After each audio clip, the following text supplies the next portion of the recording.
हाँ जी स्टूडेंट्स, मैं थोड़ा जिहा पहला तुहानूं ये दसना चाहुंदा वां भी इंपोर्टेंस की आ टास्क 1 दी, क्योंकि तुहानूं पता अज आपां गल करन जा रहे हैं टास्क 1 दी। ठीक आ, थोड़ा जिहा मैं तुहानूं दसदा भी टास्क 1 क्यों इंपोर्टेंट आ।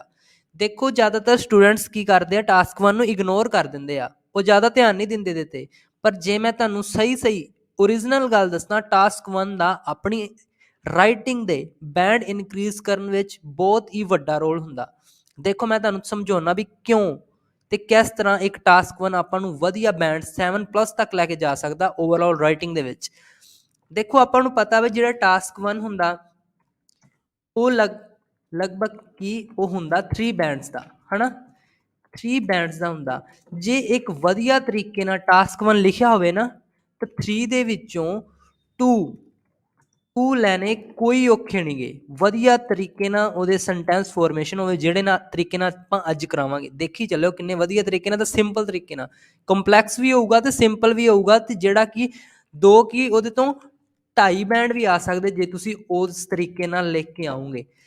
ਹੁਣ ਦੇਖੋ ਜੇ ਤੁਹਾਡੇ ਟਾਸਕ 1 ਦੇ ਵਿੱਚ 2.5 ਬੈਂਡ ਆ ਗਏ, ਤੇ ਜੇ ਤੁਹਾਨੂੰ ਰਾਈਟਿੰਗ ਦੇ ਵਿੱਚ ਚਾਹੀਦੇ ਆ 6 ਬੈਂਡ ਜਾਂ ਫਿਰ ਲਾ ਲਓ 6.5 ਵੀ ਚਾਹੀਦੇ ਆ, ਤੇ ਆਪਣੇ ਕੋਲ ਪਿੱਛੇ ਬਚ ਗਏ 4।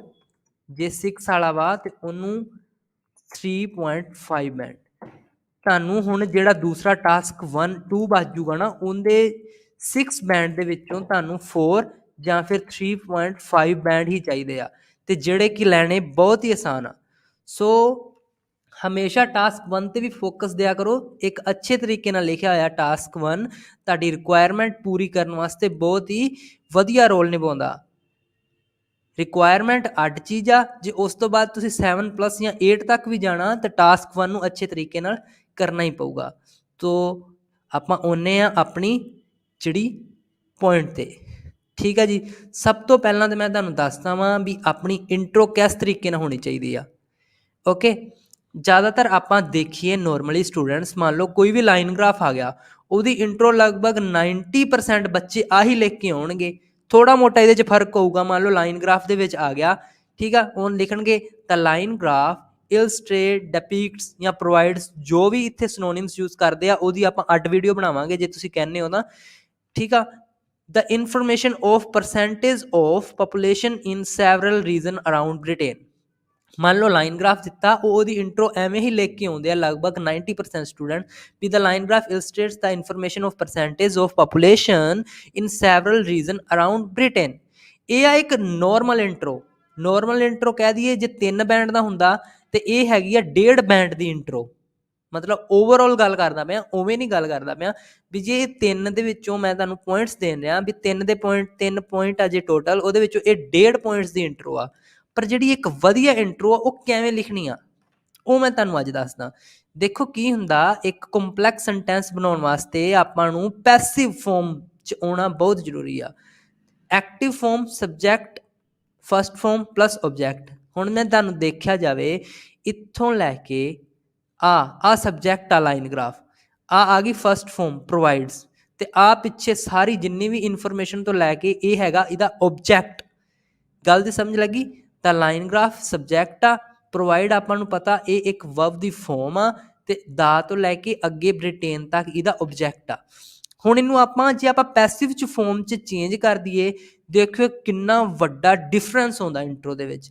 ਤੇ ਉਹਨੂੰ ਪੈਸਿਵ 'ਚ ਚੇਂਜ ਕੀ ਕਰਨਾ, ਓਬਜੈਕਟ ਆ ਜਿਹੜਾ ਅੱਗੇ ਆ ਜਾਊਗਾ, ਮਤਲਬ ਦਾ ਇਨਫੋਰਮੇਸ਼ਨ ਜਿਹੜੀ ਆ ਉਹ ਉਸ ਤੋਂ ਆਪਣਾ ਇੰਟਰੋ ਸਟਾਰਟ ਹੋਊਗੀ। ਉਸ ਤੋਂ ਬਾਅਦ ਇਜ਼ ਐਮ ਆਰ ਲੱਗੂਗਾ, ਉਹ ਲੱਗੂਗਾ ਆਪਣੇ ਓਬਜੈਕਟ ਦੇ ਅਕੋਰਡਿੰਗ। ਫਾਰਮ ਜਿਹੜੀ ਪ੍ਰੋਵਾਈਡ ਸੀ ਉਹ ਥਰਡ ਫਾਰਮ ਹੋ ਜੂਗੀ। ਡਿਪਿਕਟਡ ਜਾਂ ਇਲਸਟ੍ਰੇਟਡ ਬਾਏ ਲੱਗ ਜੂਗਾ, ਤੇ ਉਹਦੇ ਬਾਏ ਦੇ ਨਾਲ ਕੀ ਲੱਗੂਗਾ ਆਪਣਾ ਸਬਜੈਕਟ ਸੀ ਦ ਲਾਈਨ ਗ੍ਰਾਫ। ਹੁਣ ਮੈਂ ਤੁਹਾਨੂੰ ਚੇਂਜ ਕਰਕੇ ਦਿਖਾਉਣਾ। ਠੀਕ ਆ, ਆਪਣਾ ਓਬਜੈਕਟ ਅੱਗੇ ਆ ਜਾਊਗਾ। ਓਬਜੈਕਟ ਕੀ ਸੀ, ਦ ਇਨਫੋਰਮੇਸ਼ਨ ਤੋਂ ਲੈ ਕੇ the information about population in several region around the Britain. ਠੀਕ ਆ, ਇਹ ਇੱਕ ਇੱਕੋ ਮਤਲਬ ਸਿੰਗੂਲਰ ਸੀਗਾ, ਇਨਫੋਰਮੇਸ਼ਨ ਸਿੰਗੂਲਰ ਆ ਤਾਂ ਕਰਕੇ ਇਜ਼ ਲੱਗ ਗਿਆ। ਉਸ ਤੋਂ ਬਾਅਦ ਕੀ ਲੱਗਣਾ ਜੀ, ਥਰਡ ਫਾਰਮ ਇਜ਼ ਡਿਪਿਕਟਡ ਜਾਂ ਇਲਸਟ੍ਰੇਟਡ, ਜੋ ਵੀ ਤੁਸੀਂ ਲਾਉਣੀ ਆ ਬਾਏ ਜੋ ਵੀ ਸੀ ਆਪਣਾ ਸੀ ਲਾਈਨ ਗ੍ਰਾਫ। ਠੀਕ ਆ, ਇੰਨੀ ਗੱਲ ਦੀ ਸਮਝ ਲੱਗੀ? ਆਪਣਾ ਓਬਜੈਕਟ ਅੱਗੇ ਆ ਗਿਆ, ਇਜ਼ ਲੱਗ ਗਿਆ, ਉਹਦੀ ਸੈਕਿੰਡ ਫਾਰਮ ਲੱਗ ਗਈ, ਤੇ ਨਾਲ ਆ ਗਿਆ ਉਹਦਾ ਜਿਹੜਾ ਸਬਜੈਕਟ ਸੀ ਬਾਰ ਗ੍ਰਾਫ। ਓਕੇ। ਤੇ ਉਸ ਤੋਂ ਬਾਅਦ ਜਿਹੜਾ ਆਪਣਾ ਮੰਨ ਲਓ ਜੇ ਡਾਟਾ ਆਪਣਾ ਗ੍ਰਾਫ ਦੇ ਵਿੱਚ ਪਰਸੈਂਟੇਜ ਦਿੱਤਾ ਤਾਂ ਆਪਾਂ ਲਿਖ ਦਾਂਗੇ ਆ ਲਾਈਨ ਐਡ ਕਰਾਂਗੇ ਡਾਟਾ ਇਜ਼ ਕੈਲੀਬ੍ਰੇਟਡ ਇਨ ਪਰਸੈਂਟੇਜ। ਜੇ ਮੰਨ ਲਓ ਨੰਬਰਸ ਵਗੈਰਾ ਦਿੱਤਾ ਤੁਸੀਂ ਪਰਸੈਂਟੇਜਾਂ ਦੇ ਨੰਬਰ ਲਿਖ ਸਕਦੇ ਹੋ। ਓਕੇ ਸੋ ਕੰਪਲੀਟ ਆਪਣੀ ਕੰਪਲੈਕਸ ਇੰਟਰੋ ਬਣ ਗਈ। The information about population in several region around the Britain is depicted by a line graph and the data is calibrated in percentage। Okay ਆਪਾਂ ਹੋਰ ਵੀ ਕੋਈ ਸੈਂਪਲ ਚੈੱਕ ਕਰ ਲੈਂਦੇ ਹਾਂ। ਮੰਨ ਲਓ ਮੈਂ ਇੱਕ ਕੱਢ ਕੇ ਰੱਖਿਆ, ਦੇਖੋ ਆ ਮੰਨ ਲਓ ਆਪਣੇ ਕੋ ਆ ਗਿਆ the chart below shows the result of survey about people's coffee and tea buying and drinking habits in 5 Australian cities. ਹੁਣ ਤੁਸੀਂ ਕੀ ਕਰਨਾ, ਪਹਿਲਾਂ ਇਹਦਾ ਦੇਖਣਾ ਵਾ ਵੀ ਇਹਦਾ ਆਪਣਾ ਓਬਜੈਕਟ ਕੀ ਆ। ਓਬਜੈਕਟ ਕੀ ਆ, ਇੱਥੋਂ ਸ਼ੁਰੂ ਹੋ ਜਾਂਦਾ ਓਬਜੈਕਟ ਦਾ ਰਿਜ਼ਲਟ। ਠੀਕ ਆ, ਤੁਸੀਂ ਇੱਥੋਂ ਸ਼ੁਰੂ ਕਰ ਸਕਦੇ ਹੋ। ਦ ਸਰਵੇ ਜਾਂ ਫਿਰ ਦ ਰਿਜ਼ਲਟ ਅਬਾਊਟ ਜਾਂ the information is about the survey about peoples who drink coffee and tea। ਠੀਕ ਆ, in Britain। ਉਸ ਤੋਂ ਬਾਅਦ ਤੁਸੀਂ ਲਿਖ ਸਕਦੇ ਹੋ ਆਪਣਾ is mr is depicted by the given chart ਜਾਂ given chart below। ਠੀਕ ਆ, ਉਹਨਾਂ ਨੇ below ਲਿਖਦਾ, ਆਪਾਂ ਉਹ ਲਿਖ ਸਕਦੇ। ਹੁਣ ਇਹਦੇ 'ਚ ਵੀ ਜਿਹੜਾ ਡਾਟਾ ਉਹ ਪਰਸੈਂਟੇਜ 'ਚ ਆ, ਤੁਸੀਂ ਉਹਦੇ ਵਿੱਚ ਲਾਈਨ ਐਡ ਕਰ ਸਕਦੇ ਹੋ the data is calibrated in percentage। ਕਹਿਣ ਦਾ ਮਤਲਬ ਆ ਤੁਹਾਨੂੰ ਸਮਝ ਲੱਗਣਾ ਚਾਹੀਦਾ ਵਾ ਵੀ ਕਿਹੜੀ ਆਪਣੀ ਓਬਜੈਕਟ ਆ, ਉਸ ਓਬਜੈਕਟ ਨੂੰ ਅੱਗੇ ਲਿਆਉਣਾ। ਉਸ ਤੋਂ ਬਾਅਦ ਆਪਾਂ ਉਹਨੂੰ ਇਜ਼ ਐਮ ਆਰ, ਜ਼ਿਆਦਾਤਰ ਤਾਂ ਇਜ਼ ਹੀ ਆਊਗਾ ਕਿਉਂਕਿ ਇਨਫੋਰਮੇਸ਼ਨ ਹੀ ਹੁੰਦੀ ਆ, ਇੱਕ ਆ ਸਿੰਗੂਲਰ ਆ, ਉਹਦੀ ਥਰਡ ਫੋਰਮ ਲਾਉਣੀ ਆ। ਉਸ ਤੋਂ ਬਾਅਦ ਬਾਏ ਐਜ਼ ਇਟ ਇਜ਼ ਰਹੂਗਾ ਤੇ ਜਿਹੜਾ ਸਬਜੈਕਟ ਆ ਮਤਲਬ ਚਾਰਟ ਵੀ ਗਿਵਨ ਚਾਰਟ ਕਿਹੜਾ, ਲਾਈਨ ਗ੍ਰਾਫ, ਬਾਰ ਗ੍ਰਾਫ, ਉਹਨੂੰ ਤੁਸੀਂ ਉਹਦੇ ਵਿੱਚ ਐਡ ਕਰਨਾ। ਇਸ ਤਰੀਕੇ ਨਾਲ ਤੁਸੀਂ ਇੱਕ ਕੰਪਲੈਕਸ ਇੰਟਰੋ ਦਿਖਾ ਕੇ ਐਗਜ਼ਾਮੀਨਰ ਨੂੰ ਇੰਪ੍ਰੈਸ ਕਰ ਸਕਦੇ ਹੋ ਵੀ ਸਾਡੇ ਕੋਲ ਸੈਂਟੈਂਸ ਫਾਰਮੇਸ਼ਨ ਹੈਗੀ ਆ। ਠੀਕ ਆ ਜੀ, ਸਾਡੇ ਕੋਲ ਸੈਂਟੈਂਸ ਫਾਰਮੇਸ਼ਨ ਦਾ ਮਤਲਬ ਆ ਸਾਡਾ LR ਲੈਕਸੀਕਲ ਰਿਸੋਰਸਿਸ ਬਹੁਤ ਹਾਈ ਆ ਤੇ ਉਹ ਇਹਦੇ ਚਾਂਸ ਵੱਧ ਜਾਂਦੇ ਆ ਵੀ ਤੁਹਾਨੂੰ ਉਹ ਨੈਕਸਟ ਜਿਹੜੇ ਆਪਣੇ ਬੋਡੀ ਪੈਰਾਗ੍ਰਾਫਸ ਆ ਉਹਦੇ 'ਚ ਵੀ ਤੁਹਾਨੂੰ ਵਧੀਆ ਬੈਂਡਸ ਦੇ ਸਕਦਾ ਉਹ ਓਵਰਆਲ। ਠੀਕ ਆ, ਹੁਣ ਆਪਾਂ ਗੱਲ ਕਰਦੇ ਹਾਂ, ਅੱਜ ਮੈਂ ਸਿਰਫ ਲਾਈਨ ਗ੍ਰਾਫ ਦੀ ਗੱਲ ਕਰਦਾ ਪਿਆ ਵੀ ਮੰਨ ਲਓ ਇੱਕ ਲਾਈਨ ਆ, ਕਿਉਂਕਿ ਜਿਹੜੇ ਲਾਈਨ ਗ੍ਰਾਫ ਹੁੰਦੇ ਨਾ ਉਹਦੇ ਵਿੱਚ ਆਪਾਂ ਨੂੰ ਇੰਨੀ ਜ਼ਿਆਦਾ ਵੇਰੀਏਸ਼ਨ ਕਰਨੀ ਪੈਂਦੀ ਆ ਕਿਉਂਕਿ ਇੱਕੋ ਹੀ ਚੀਜ਼ ਕੋਈ ਵੱਧਦੀ ਆ ਕੋਈ ਘਟਦੀ ਆ। ਹੁਣ ਕੋਈ ਚੀਜ਼ ਮੰਨ ਲਓ ਵੱਧ ਰਹੀ ਆ ਘਟ ਰਹੀ ਆ, ਉਹਨੂੰ ਆਪਾਂ ਕਿਸ ਤਰੀਕੇ ਨਾਲ ਕਿੰਨੇ ਤਰੀਕੇ ਨਾਲ ਲਿਖ ਸਕਦੇ ਆ। ਮੇਨ ਪ੍ਰੋਬਲਮ ਤਾਂ ਆਹੀ ਆਉਂਦੀ ਹੈ ਨਾ ਵੀ ਰੈਪੀਟੇਸ਼ਨ ਨਹੀਂ ਹੋਣੀ ਚਾਹੀਦੀ। ਬੱਚੇ ਕੀ ਕਰਦੇ ਆ ਵੀ the population is increase, the population is decrease। ਇਸ ਤੋਂ ਬਾਅਦ ਹੋਰ ਕੀ ਲਿਖਣ ਉਸ ਚੀਜ਼ ਨੂੰ, ਉਹਦਾ ਮੈਂ ਅੱਜ ਸੋਲਿਊਸ਼ਨ ਲੈ ਕੇ ਆਇਆ ਵੀ ਕਿਸ ਤਰੀਕੇ ਨਾਲ ਤੁਸੀਂ ਇੱਕ ਲਾਈਨ ਨੂੰ 4 ਅਲੱਗ-ਅਲੱਗ ਤਰੀਕਿਆਂ ਨਾਲ ਕਿਵੇਂ ਲਿਖ ਸਕਦੇ ਹੋ। ਮੰਨ ਲਓ ਕੋਈ ਚੀਜ਼ ਇਨਕਰੀਜ਼ ਕਰਦੀ ਪਈ ਆ, ਉਹਨੂੰ ਤੁਸੀਂ ਕਿਵੇਂ ਲਿਖ ਸਕਦੇ ਹੋ ਵੀ ਆਹ ਚੀਜ਼ ਐਵੇਂ ਇਨਕਰੀਜ਼ ਕਰਦੀ ਆ। ਚਲੋ ਆਪਾਂ ਚੱਲਦੇ ਹਾਂ ਆਪਣੀ types of sentence we can use in body paragraphs. ਠੀਕ ਆ, ਹੁਣ ਮੈਂ ਇੱਥੇ ਐਗਜ਼ਾਮਪਲ ਲਿਆ ਵਾ, ਮੰਨ ਲਓ ਕਾਰ ਦੀ ਮੈਨੂਫੈਕਚਰਿੰਗ ਇਨਕਰੀਜ਼ ਹੋਈ ਆ। ਠੀਕ ਆ, ਇੱਕ ਸੈਂਟੈਂਸ ਆਪਾਂ ਲਿਖ ਸਕਦੇ ਹਾਂ ਉਹਦੇ 'ਚ the number of car increased slightly, ਥੋੜੀ ਜਿਹੀ ਇਨਕਰੀਜ਼ ਹੋਈ ਆ ਫਰੋਮ 2000 ਟੂ 2005। ਇੱਕ ਤਾਂ ਆਪਾਂ ਲਿਖਤਾ ਐਵੇਂ। ਹੋਰ ਇਹਨੂੰ ਆਪਾਂ ਕੀ ਲਿਖ ਸਕਦੇ ਹਾਂ, ਦੇਖੋ ਆ ਸਲਾਈਟਲੀ ਕੀ ਆ, ਇਹ ਇੱਕ ਐਡਵਰਬ ਆ ਇਨਕਰੀਜ਼ ਦੀ। ਵੀ ਇਨਕਰੀਜ਼ ਕੀ ਹੁੰਦਾ ਪਿਆ, ਸਲਾਈਟਲੀ ਹੁੰਦਾ ਪਿਆ, ਡਰਾਮੈਟਿਕਲੀ ਹੁੰਦਾ ਪਿਆ, ਜਾਂ ਕੀ ਇੱਕ ਮਤਲਬ ਇਹਦੀ ਇੱਕ ਕਰੈਕਟਰਿਸਟਿਕ ਸ਼ੋ ਕਰਦੀ ਵੀ ਇਨਕਰੀਜ਼ ਕਿੰਨਾ ਕੁ ਇਨਕਰੀਜ਼ ਹੁੰਦਾ ਪਿਆ, ਇੱਕਦਮ ਹੁੰਦਾ ਪਿਆ ਜਾਂ ਘੱਟ ਹੁੰਦਾ ਪਿਆ। ਠੀਕ ਆ, ਜੇ ਇਹਨੂੰ ਤੁਸੀਂ ਅੱਗੇ ਵੀ ਕੋਈ ਮੰਨ ਲਓ ਇਨਕਰੀਜ਼ ਸਲਾਈਟ ਆਵੇ, ਤੁਸੀਂ ਉਹਨੂੰ ਕਿਸ ਤਰੀਕੇ ਨਾਲ, ਕਿਉਂਕਿ ਆਹੀ ਸੈਂਟੈਂਸ ਤਾਂ ਦੁਬਾਰਾ ਯੂਜ਼ ਨਹੀਂ ਕਰ ਸਕਦੇ। ਹੁਣ ਉਹਨੂੰ ਤੁਸੀਂ ਕੀ ਲਿਖ ਸਕਦੇ ਹੋ, ਤੁਸੀਂ ਲਿਖ ਸਕਦੇ ਹੋ ਵੀ ਜਿਹੜਾ ਸਲਾਈਟਲੀ ਸੀ ਨਾ ਇਹ ਇਹਦੀ ਇੱਕ ਐਡਵਰਬ ਸੀ, ਇਹ ਹੁਣ ਐਡਜੈਕਟਿਵ ਬਣ ਜਾਂਦਾ ਹੁੰਦਾ, ਇਹ ਸਲਾਈਟ ਇਨਕਰੀਜ਼ ਲਿਖ ਸਕਦੇ ਹੋ। ਠੀਕ ਆ, ਤੁਸੀਂ ਇਨਕਰੀਜ਼ ਅੱਗੇ ਕੀ, ਇਨਕਰੀਜ਼ ਦੀ ਕਰੈਕਟਰਿਸਟਿਕ ਸਲਾਈਟਲੀ ਸੀ, ਹੁਣ ਕੀ ਆ ਸਲਾਈਟ ਦੀ ਕਰੈਕਟਰਿਸਟਿਕ ਇਨਕਰੀਜ਼ ਸੀ। ਵੀ ਜਿਹੜਾ ਸਲਾਈਟ ਕੀ ਆ, ਇਨਕਰੀਜ਼ ਆ ਜਾਂ ਡਿਕਰੀਜ਼ ਆ, ਤੁਸੀਂ ਉਹਨੂੰ ਲਿਖ ਸਕਦੇ ਹੋ ਇਹ slight increase was seen in the number of cars from 2005 to 2005 ਜਾਂ 2000 ਤੋਂ ਲੈ ਕੇ 2005। ਠੀਕ ਆ, ਸਮਝ ਲੱਗੀ ਕਹਿਣ ਦੀ ਗੱਲ। ਹੋਰ ਤੁਸੀਂ ਕੀ ਲਿਖ ਸਕਦੇ ਹੋ ਇਹਨੂੰ, ਤੁਸੀਂ ਹੋਰ ਇਹਨੂੰ ਇਸ ਤਰੀਕੇ ਨਾਲ ਲਿਖ ਸਕਦੇ ਹੋ there is a slight increase observed in the manufacturing of car।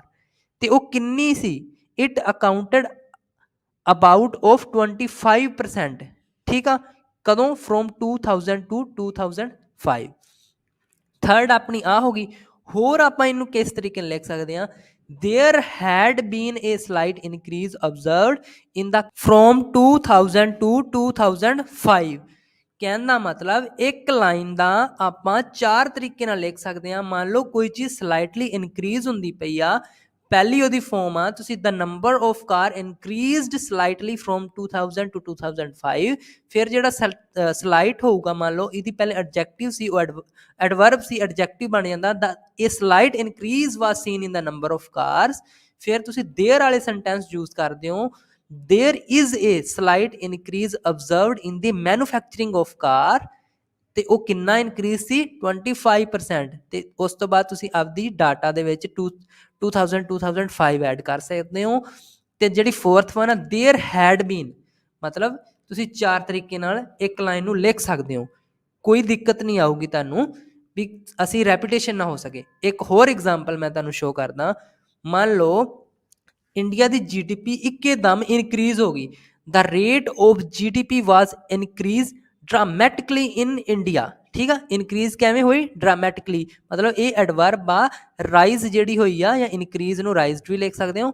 ਇਹਦੀ ਕਰੈਕਟਰਿਸਟਿਕ ਕੀ ਆ ਵੀ ਬਹੁਤ ਜ਼ਿਆਦਾ ਤੇਜ਼ੀ ਨਾਲ ਹੋਈ। ਹੁਣ ਆਹੀ ਚੀਜ਼ ਮੈਂ ਜਿਵੇਂ ਪਹਿਲਾਂ ਕੀਤਾ ਵੀ ਡਰਾਮੈਟਿਕਲੀ ਅੱਗੇ ਲੈ ਕੇ ਆ ਜਾਊਗਾ, ਇਹ ਡਰਾਮੈਟਿਕ ਰਾਈਜ਼। ਠੀਕ ਆ, ਇਹ dramatic rise was seen in the rate of GDP in India। ਉਸ ਤੋਂ ਬਾਅਦ there ਵਾਲੇ sentence there was a dramatic rise was observed in GDP in India। ਫਿਰ ਉਸ ਤੋਂ ਬਾਅਦ fourth ਕੀ ਹੈ had been ਵਾਲਾ, there had been a dramatic rise was seen in the GDP of India ਜਾਂ GDP in India। ਕਹਿਣ ਦਾ ਮਤਲਬ ਕਿਸੇ ਵੀ ਤਰੀਕੇ ਦਾ ਇਨਕਰੀਜ਼ ਜਾਂ ਡਿਕਰੀਜ਼ ਜੇ ਤੁਸੀਂ ਸ਼ੋ ਕਰਨਾ, ਤੁਸੀਂ ਜੇ ਚਾਹੁੰਦੇ ਹੋ ਵੀ ਸਾਡੀ ਰੈਪੀਟੇਸ਼ਨ ਨਾ ਹੋਵੇ, ਤੁਸੀਂ ਆਹ 4 sentence formation as it is learn ਕਰ ਲਿਓ। ਤੁਹਾਡੇ ਬੈਂਡ ਇਹਦੇ ਨਾਲ ਇੱਕਦਮ ਬੂਸਟ ਕਰਨਗੇ। ਇਹਦੇ ਤੋਂ ਪਤਾ ਲੱਗਦਾ ਵਾ ਐਗਜ਼ਾਮੀਨਰ ਨੂੰ ਵੀ ਬੱਚੇ ਕੋ ਵੇਰੀਏਸ਼ਨ ਹੈਗੀ ਆ ਸੈਂਟੈਂਸ ਫੋਰਮੇਸ਼ਨ ਦੀ। ਓਕੇ, ਤੁਸੀਂ ਐਜ਼ ਇਟ ਇਜ਼ ਇਹਨਾਂ ਨੂੰ ਲਿਖੋ ਤੇ ਤੁਸੀਂ ਐਜ਼ ਇਟ ਇਜ਼ ਇਹਨਾਂ ਨੂੰ ਅਪਲਾਈ ਕਰਕੇ ਦੇਖਿਓ। ਪਹਿਲਾਂ ਕਲਾਸਿਸ ਅਪਲਾਈ ਕਰੋ, ਫਿਰ ਤੁਸੀਂ ਆਪਦੇ ਐਗਜ਼ਾਮ 'ਚ ਅਪਲਾਈ ਕਰ ਲਿਓ।